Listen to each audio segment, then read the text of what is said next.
Lundi 19 février 2024, comme tous les jours à 17 h, on se retrouve pour parler MMA. Aujourd'hui au programme, retour sur l'UFC 298 avec notamment la belle prise de ceinture d'Ilia Topuria.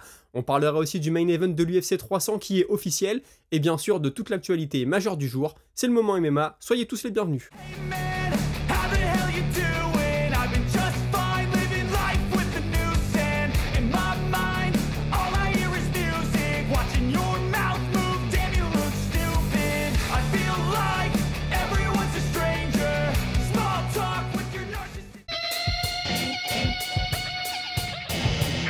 Et on commence avec le premier combat de la main carte et la belle victoire de Hernandez contre Kopylov. Bah voilà, sur ce combat, dès que c'est arrivé dans le domaine de prédilection de Hernandez, il n'y a pas eu grand chose à dire. Kopylov a failli sortir de l'étranglement une première fois, finalement y retourner. Belle victoire d'Hernandez. Maintenant, Kopylov m'a quand même plu. Les portes du top 15 se ferment pour lui, c'est vrai, mais ça peut rester un bon combattant hors top 15, une sorte de gatekeeper. Et surtout, j'ai beaucoup aimé son travail avec la jambe arrière, il y avait de mauvaises intentions, il envoyait les poings au visage, Hernandez levait un peu trop les mains, commençait à courber le dos, donc il baissait son centre de gravité. Et là, tout de suite, une jambe arrière un peu décalée pour essayer d'aller chercher le visage avec le tibia, parfois le corps, il a touché au foie. Alors je sais pas si c'est le fait que moi aussi je sois gaucher et que j'adore envoyer la jambe arrière, mais ça m'a beaucoup plu, on sentait qu'il y avait de la mauvaise intention, il voulait lui faire mal. Malheureusement, ça n'a pas suffi. On verra la suite pour lui. Et puis Hernandez, qui continue dans la catégorie. Il était 15e, je crois, au début du combat. Il va peut-être grimper un peu, mais chez les middleweight, il y a tellement de monde que ça peut forcément être un combat très intéressant pour lui. J'ai vu des gens qui parlaient de l'opposer à Paul Craig. Écoutez, pourquoi pas. Ensuite, on a Merab Dvalishvili qui a battu Henry Cejudo. Henry Cejudo qui a fait un bon début de combat. Après, on a vu le cardio a commencé à pêcher. Passé la moitié du deuxième round, je dirais à peu près, la bouche était un peu ouverte.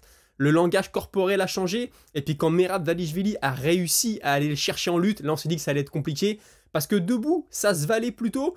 La lutte, on donnait tous un avantage à Cejudo, même Dvalishvili il avait dit « J'ai très peur de ce qui peut se passer debout, il est très puissant debout, mais au niveau de la lutte, c'est un lutteur olympique, il est forcément meilleur que moi. » Et quand Merab a commencé à avoir le cardio, le commentateur le dit à un moment, la technique elle est du côté de Cejudo, mais le cardio de Merab est tellement fort, et puis il y a quand même un niveau de lutte qui est énorme, c'était quasiment, on peut peut-être parler des deux meilleurs lutteurs de l'UFC, alors il y en a beaucoup d'autres, mais ils sont là-haut, ils sont tout là-haut dans le panier, et quand tu voyais que Merab commençait à remporter tous les échanges, forcément ça devenait compliqué pour Cejudo. Est-ce que Merab va avoir son title shot? Il semblerait que Dana White ait dit oui, maintenant tout peut se passer, on va en reparler tout à l'heure. Ensuite, on avait le combat de Ian Garry contre Geoff Neal. C'était le combat, je trouve, le plus décevant de la soirée, même si j'ai bien aimé quand même les déplacements de Garry. Il sortait.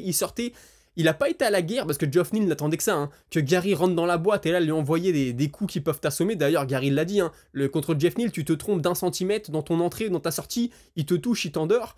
Après, voilà, Geoff Neal, un peu trop statique, pas assez souple sur ses appuis, pas assez rapide pour aller chercher Garry, qui touchait, qui ressortait, qui touchait, qui ressortait. Je suis d'accord, on pouvait s'attendre à autre chose. Moi aussi, j'aurais préféré une très belle performance, une très belle guerre. Même Garry, on sait, il n'est pas forcément aimé, mais s'il met un KO, il peut mettre de beaux KO. On a su qu'il pouvait combattre intelligemment. Voilà, il n'a pas été à la guerre, il a évité les pièges, il a été solide au clinch. Il a envoyé de bons genoux. Maintenant, il gagne. Et puis en conférence de presse, il a dit mes déplacements et ma vitesse, je sais que ça trouble tous mes adversaires. Ils sont tous déstabilisés par ça. Et puis moi, peu importe la manière, tant que je gagne, je gagne. Il dit moi, si je perds pendant 2 rounds et 4 minutes 55 et qu'à la dernière seconde, je mets un KO, je vois ça comme une victoire. Si je me prends beaucoup de coups et que j'arrive à renverser la situation, je vois ça comme une victoire. Et c'est ce qui m'importe. Il a aussi dit que la suite pour lui, il aimerait beaucoup Colby Covington, plutôt vers le milieu de l'année, et puis à la fin de l'année, prendre un top contender qui donnerait sa chance à la ceinture. Alors pourquoi pas, Colby Covington, il a pas parlé d'Ian Garry, je sais pas ce que l'UFC va lui donner, mais Dana White l'aime bien. Dana White l'a soutenu en conférence de presse, parce qu'il y a un journaliste qui lui dit ouais, t'as vu son combat, il est un peu décrié, les fans n'ont pas trop aimé, et puis Dana White a dit oh, comment ça ils ont pas trop aimé, il a gagné son combat, tu vois, tu sens qu'il est dans les petits papiers de Dana White, et ça peut aider. Forcément, il rêve de combattre en Irlande, avec Conor McGregor, alors pas contre Conor, mais Conor sur la même carte, ce serait son rêve, est-ce que ça arrivera? Je ne sais pas, et puis j'ai appris qu'il était végétarien, et qu'il dit que ça lui a permis d'avoir beaucoup de jus dans le 3e round, ça rend la perte de poids beaucoup plus facile. Alors là, je vais pas trop m'avancer, je m'y connais pas trop, moi personnellement je suis dans une diète paléo là depuis un peu moins d'une semaine et pour 40 jours, je vous dirai si je me sens mieux à l'entraînement grâce à ça. Le combat d'après c'était Whittaker contre Costa et une victoire de Whittaker, victoire qui m'a fait très plaisir, vous le savez j'aime beaucoup Whittaker même si j'ai rien contre Costa. Costa qui m'a quand même surpris, surtout dans le premier round, il était là, il y a eu un beau coup de pied retourné qui a failli gâcher la soirée de Whittaker. Alors je sais pas ce que vous en pensez, mais ce coup de pied retourné, il le met avec le tranchant du pied, avec l'extérieur du pied. C'est pas un beau coup de pied retourné comme on apprend dans les livres, j'ai envie de dire.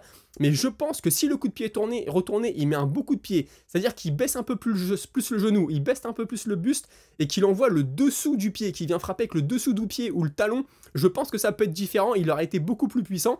Alors maintenant, ça lui aurait peut-être pris une fraction de seconde de plus, et Whittaker l'aurait vu, je sais pas, mais pour ceux qui n'ont pas vu le combat, allez voir, hein, à 10 secondes de la fin du premier round, il lui met le coup de pied retourné en pleine tête, Whittaker, il a un peu dansé, les jambes tenaient plus trop, il a quand même survécu. Et puis Whittaker, hein, quand il a eu trouvé la distance, quand il a eu trouvé le rythme, il rentrait jab, jab, jab, crochet, il l'envoyait dans tous les sens. Costa, il y a peut-être un peu le ring rust qui a joué, l'inactivité, mais c'était un combat qui était pas dégoûtant, je trouve, de la part de Costa. Maintenant, voilà, c'est pareil, il y a tellement de monde dans la division, hein, c'était chez les poids moyens, que va falloir vite se remettre les idées en place et puis aller chercher la suite, parce qu'il n'y a aucun combat facile dans le top 10 et même dans le top 15. Robert Whittaker, lui, se verrait bien combattre 2 fois cette année, si possible en Australie, forcément. Il a parlé de Sean Strickland, mais il dit aussi qu'il y a tellement de noms qui prendraient n'importe qui. Moi, j'aimerais beaucoup le voir contre le vainqueur de Vettori Allen. Alors, on sait qu'il a déjà battu Vettori. J'aimerais que Allen batte Vettori et qu'on donne Whittaker à Allen. Ça serait l'occasion pour Allen, s'il le bat, d'aller chercher le titre. Et pour Whittaker, ce serait un beau test parce qu'Allen, il est jeune, il est très bon au sol. Et puis Allen, il serait bien testé debout contre Whittaker. Et puis, on lui a demandé s'il voulait le titre pour la suite. Il a dit, écoutez, moi maintenant je suis concentré sur moi, si le titre vient, il vient, je sais comment marche ce jeu à la ceinture, mais je vais être concentré sur moi, je vais prendre les combats les uns après les autres. Et puis enfin on a eu le main event, la belle victoire d'Ilias Topuria, hein, qu'on l'aime ou qu'on l'aime pas forcément, beau KO, il n'y a rien à dire. Personnellement, je sais pas si Volkanovski était bien remis. Vous me direz ce que vous en pensez en commentaire, hein, mais quand Topuria rentrait, on sentait un peu la panique chez Volkanovski. Il faisait pas des esquives, menton rentré, excusez-moi, retrait du buste. Il avait un peu le menton, il reculait la tête avec le menton un peu en l'air. Alors je sais que c'est son style, hein, parfois il a le menton un peu haut, mais ça me faisait très peur. Et puis bon, il envoyait ses kicks, alors on avait l'impression qu'il arrivait à gêner Topuria. Pendant un moment, je me suis dit, ah bah au début du deuxième round, je me suis dit, ah peut-être qu'il va réussir à aller voler le combat en donnant son rythme, et Topuria va pas réussir à garder le rythme, parce que Volkanovski, il bouge beaucoup, il tourne beaucoup. Topuria, il est un peu plus statique, un peu plus dur sur ses appuis, moins sautillant, donc je me suis dit, ah, il peut toucher, sortir, faire un peu une Whittaker, et finalement, quand Topuria a touché, ça a été terrible. Une magnifique enchaînement de plusieurs coups, et il l'a dit en conférence de presse, Topuria, moi je voulais un enchaînement long, je voulais pas être sur un 1-2, parce que 1-2 tu peux le lire, mais quand tu commences à envoyer 3, 4, 5 coups, là tu peux perdre ton adversaire, et puis on le voit, il descend au corps et remonte à la tête. Je pense que Volkanovski, le pire c'est qu'il la voit même pas venir, et c'est pour ça qu'il va dormir. Et puis Volkanovski qui tombe, qui s'écroule, on sent qu'il est déconnecté total, franchement, content pour Topuria, qu'on l'aime ou qu'on l'aime pas. On a vu, hein, quand il était en face à face avec Volkanovski, il lui a dit, j'ai beaucoup de respect pour toi, c'est juste que je veux la ceinture. Il fait le show autour, on n'aime pas, mais dans la cage, rien à dire, c'était sa 15e ou 16e victoire de suite, il est invaincu, un beau KO.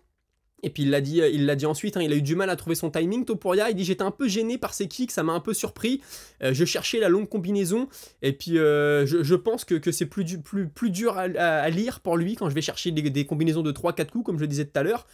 Il se voit bien donner le rematch à Volkanovski parce que c'est une bonne personne, pour le citer, mais il dit aussi, j'ai envie d'avoir de nouveaux challengers, j'ai envie d'amener la nouvelle génération.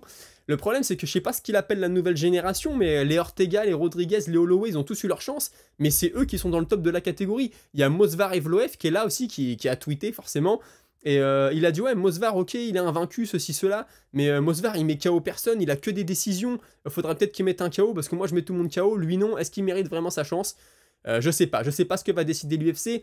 On le sait, il y a Sean O'Malley qui va combattre le mois prochain. O'Malley avait dit qu'il aimerait monter. Dana White a dit que Topuria avait tout pour être un gros vendeur de pay-per-view, tout comme O'Malley. Est-ce qu'il va faire s'affronter les deux? Je sais pas du tout, ça ferait un très beau combat, ça ferait une très belle affiche. Et la suite, elle est entre les mains de l'UFC, puisque Dana White, hein, d'ailleurs, a déclaré qu'ils allaient aller en Espagne, que ce serait un pay-per-view, parce que Topuria est champion, donc il va amener un pay-per-view là-bas. Pourquoi pas à Santiago Bernabéu, parce que le stade peut se fermer, et ça intéresse Dana White.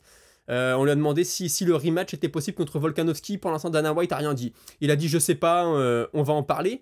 Concernant Whittaker, il a dit qu'il était dans la conversation pour le titre. Il dit ouais, je dis pas qu'il va avoir son title shot, mais il a mis son nom tout là-haut. Puis il a dit qu'il était aussi heureux de Costa, que Costa était venu pour combattre, qu'il avait fait le show.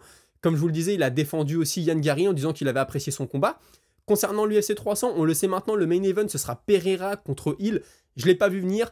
Alors je sais que ça va en décevoir beaucoup, mais maintenant si on veut voir le positif là-dedans, la carte de l'UFC 300, c'est un cadeau de l'UFC pour les hardcore fans. Si tu suis l'UFC depuis longtemps, si tu es assidu, tu connais tout le monde sur la carte, tu sais que c'est tous des très beaux combattants. Maintenant je suis d'accord, il n'y a pas l'effet waouh. Il y a eu un petit peu avec Geji contre Holloway, mais il n'y a pas l'effet waouh d'un gros nom qui serait revenu.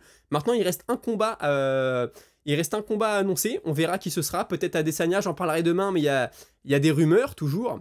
Il a aussi dit Dana White à Leon Edwards, ils lui ont proposé 3 mecs. Les 3 mecs, il a dit oui. Et il y a une rumeur, c'est The Schmo, le journaliste qui a lancé ça, que Bilal Mohamed n'aurait pas été proposé à Leon Edwards. Alors Mohamed, tout de suite, il a tweeté oui, moi on m'aurait proposé d'affronter Leon Edwards demain, j'aurais dit oui. Parce que Dana White, on lui a proposé 3 noms. Il a accepté les 3 noms, mais le timing n'était pas bon. Donc c'est vrai que Mohamed, il arrête pas de dire qu'il peut combattre n'importe quand, même pendant le ramadan, juste après le ramadan, il est prêt. Donc je sais pas trop à quoi en penser. Et puis concernant Pereira, vous imaginez, il y a encore 1 an et demi, allez, 2 ans, on disait que Pereira, bon, fallait lui laisser le temps de se construire. Finalement, il est devenu champion chez les poids moyens, champion chez les lourds légers. Il a été le main event au Madison Square Garden. Non, pas main event, co-main event, si je dis pas de bise ou main event, je sais plus. Enfin bref, il a fait le Madison Square Garden. Là, il va être main event de l'UFC 300. C'est vraiment un truc de dingue pour lui. On a aussi demandé à Dana White s'il n'avait pas peur pour la blessure de Jamal Hill, qui était une terrible blessure. Et Dana White, il dit, ouais, tu sais, il y a une fille qui joue en WNBA, donc c'est l'NBA pour les femmes, elle a eu la même blessure que lui, elle a été soignée à l'UFC Performance Institute, elle a fait toute sa rééducation là-bas, tout comme Jamal Hill, et l'année où elle est revenue, elle a été MVP de la saison, donc je vois pas pourquoi Jamal Hill pourrait pas redevenir champion. Et puis on sait aussi qu'apparemment à l'UFC 300, on aura une cage un peu spéciale, comme on a pu l'avoir à l'UFC 200, donc la réponse le 13 avril prochain. Volkanovski, lui, ne s'est pas cherché d'excuses, il a dit qu'il se sentait très bien. Forcément, il veut son rematch, il dit voilà, contre Makhachev, autant j'ai pu dire, ouais bon, j'étais pas au top, là il dit là je m'étais bien entraîné, j'avais un bon feeling dans la cage, j'allais commencer à mettre en place ma stratégie, et puis boum, il m'a touché, il m'a écroulé. Si Topuria veut prendre du temps, parce qu'il dit je sais ce que c'est, quand tu viens de gagner la ceinture, t'es très sollicité, tu vas pas forcément recombattre 2 mois après, je suis prêt à attendre, mais je veux vraiment mon rematch, même s'il faut aller en Espagne, moi ça me va, ce sera un événement dans lequel je serai main event, forcément contre Topuria, donc c'est ce que je veux. Je lui souhaite forcément. Sean O'Malley a dit qu'il avait entendu des rumeurs comme quoi Henry Cejudo était blessé avant le combat contre Merab. Et puis là, il a fait sa petite blague. Il a dit ça a l'air un petit peu bizarre, mais Merab Dvalishvili semblait très bien. C'était un bon petit combat entre 2 bons petits gars. Bon voilà, toujours sa blague sur les petits. C'est vrai que Merab face à O'Malley, s'ils doivent s'affronter les deux dans la cage, il va y avoir une différence d'allonge qui va être dingue. On a aussi, forcément, je vous le disais, voilà, Islam Makhachev qui a félicité Alexander Volkanovski. Il a dit ouais, t'es un des plus grands champions des featherweight, garde la tête haute et reviens plus fort. Et puis il a félicité le champion Topuria. Donc c'est vrai que Volkanovski, vous êtes nombreux, je pense que vous allez me le dire dans les commentaires, mais j'en fais partie. J'ai peur que ce soit le début du déclin, que ce soit le début de la descente aux enfers. Mentalement, ça va être dur. Est-ce que le menton n'est plus là aussi 2 fois de suite? C'est des gros KO. Je pense que n'importe qui, le high kick de Makhachev, et puis là, le crochet de Topuria, il t'allonge n'importe qui. Mais là, ça commence à faire des dégâts. La suite semble un peu compliquée. Dans les prélims, on a eu une histoire qui aurait pu virer à la très belle histoire, qui reste une belle histoire, mais je vous explique. On avait Justin Tafa qui devait combattre en prélim. Quelques heures avant la pesée, on apprend qu'il est blessé, que le combat est annulé, et finalement c'est son petit frère Junior Tafa qui le remplace. Donc Dana White a dit oh, pour moi c'était génial, j'avais rien à changer sur l'affiche, ça restait un Tafa. Et donc le petit frère a combattu, il a fait la pesée, ça s'est bien passé. Mais par contre le combat s'est mal passé pour lui, il a pris une série de low kicks chez les poids lourds, ça pardonne pas. Et au début du 2e round, il s'écroule, il n'en peut plus. Alors c'était plutôt des calf kicks dans le mollet.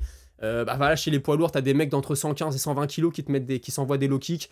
Malheureusement pour Tafa, c'est pas passé. Magomed Ankalaev, un peu comme Mohamed, il doit commencer à s'essuyer le nez avec des mouchoirs parce que là, il voit que maintenant le title shot c'est Hill contre Pereira. Donc lui, il a appelé Stylebender, donc Israël Adesanya sur les réseaux sociaux. Il a tweeté Stylebender avec plein de petits yeux là, comme si vas-y, on s'affronte. Et puis après, il a mis Jamal Hill, s'il te plaît, ne perds pas son combat, je vais t'apprendre une masterclass dans le prochain. Voilà, Ankalaev, forcément, là, il voit qu'il va falloir encore, il perd un tour, va falloir encore attendre. Est-ce que l'UFC va lui donner un combat en attendant ou pas? Je sais pas, mais ça devient compliqué pour lui.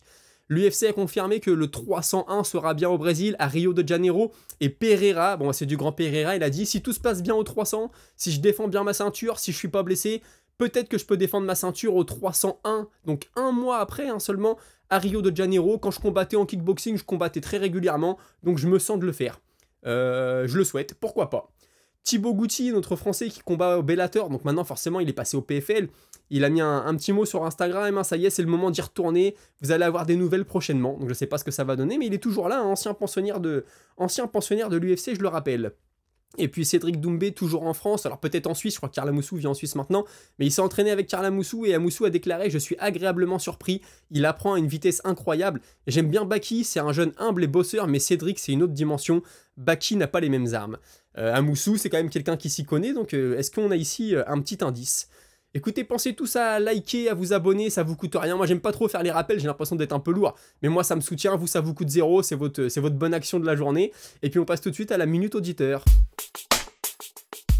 Gérald Millet, excuse-moi, qui me dit alors t'as pensé quoi de la carte principale? Moi j'ai trouvé que c'était plutôt une bonne carte à part le combat de Yann Gary que j'ai trouvé nul. Est-ce que tu as fait quelques paris gagnants? Bah écoutez c'est le moment de le dire, j'ai fait un combiné Merab, Valishvili, Robert Whittaker, cote à 1,85. Elle est passée, donc la cagnotte de notre petite défi pari continue à augmenter. Puis ouais, tout comme toi, j'ai pas été fan du combat Gary-Nil, on va pas se mentir, c'était pas un combat qui nous a fait lever du canapé. Maintenant voilà, on en a appris un petit peu plus sur Gary, il peut faire un combat intelligent, il a des déplacements très bons, puis Geoff Neal, voilà, ça plafonne. Geoff Neal, on le savait que ça allait plafonner, voilà, il y avait déjà eu des signes. Là voilà, un peu trop lent, un peu trop limité, et puis voilà, hein, c'est comme ça, mais il peut toujours nous offrir de magnifiques KO.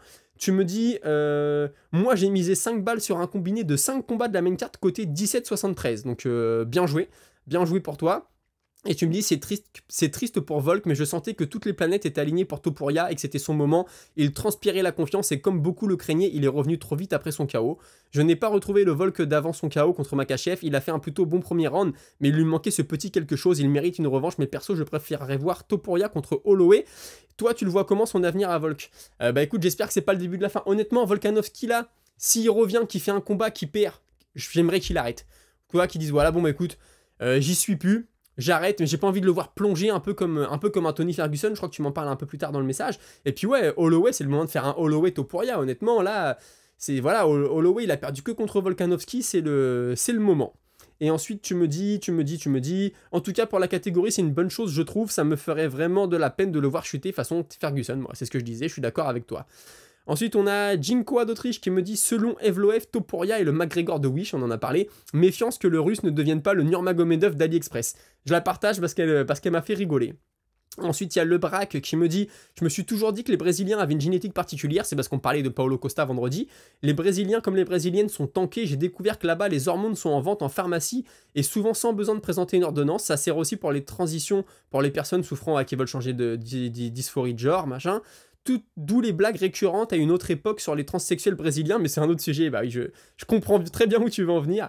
Bref, rien n'empêche les Brésiliens de se complémenter en hormones avant des carrières pro afin de profiter des gains restants suite à l'arrêt de la cure. Pourquoi pas, Michael Bisping en avait parlé, il avait dit ouais, il y a des mecs à l'UFC aujourd'hui, ils se font pas contrôler positifs, mais ils ont tellement pris avant qu'il y a toujours des effets positifs. Donc ça, je ne sais pas. Je trouve dommage que l'UFC en ait fini avec l'USADA, le MMA va revenir la foire au bœuf. Je n'ai pas hâte de revoir des physiques comme celui du Prime Overeem, surtout quand on voit les débats que ça peut occasionner sur la santé du combattant, problèmes cardiaques, etc. Comme de son adversaire, exemple BSD Dos Santos ou Bisping Belfort, bah voilà on en parlait. C'est un long message mais le sujet mériterait une enquête approfondie, bah ça c'est sûr et certain avec des professionnels de la santé. Je sais que sur Fréquence MMA, Eric Cara, il en parle souvent, il était souvent bien renseigné sur le sujet, c'était souvent intéressant de l'écouter parler. Bien sûr, le sport ne sera jamais clean, mais l'USADA a estimé avoir fait baisser à 70% le nombre de dopés dans le roster UFC avec leur politique d'harcèlement. Il n'y a pas 40 manières d'avoir des résultats, il faut pouvoir tester les combattants n'importe quand, même quand ils s'entraînent au fin fond du Kazakhstan. Bah oui, je suis entièrement d'accord avec toi, il faut mettre un protocole en place. Écoutez, on a fait le tour pour aujourd'hui, forcément c'était surtout revenir sur l'UFC du week-end. Hein. Demain je vous parlerai, j'ai vu quelques interviews, là j'ai vu du Mark Hunt, j'ai vu des trucs comme ça. Donc on va parler de tout ça, le coach d'Adesanya aussi. Et puis je vous souhaite une bonne soirée, à demain 17 h, salut.